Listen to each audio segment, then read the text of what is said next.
Class 10-এর পরেও যখন মাধ্যমিকের পরে আমি বাড়িতে বাবা যখন হোম থিয়েটার এনে দিল আমাকে,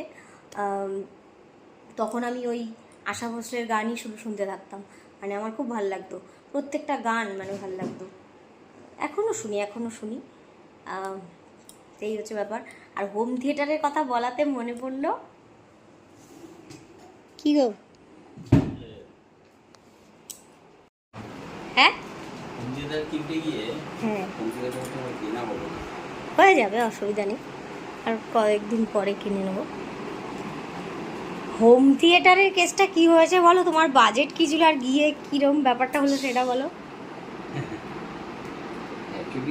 আমরা ভেবেছিলাম যে কমের মধ্যে কিনবো, কিন্তু গিয়ে দেখলাম যে জিনিসটা কিনলে পরে বেশি 15-16 হাজার টাকায় যে সোনি প্রোডাক্টটা রয়েছে সেটা খুব ভালো প্রোডাক্ট, মানে এত সাউন্ড কোয়ালিটি ভালো, সেটাই কিনবো।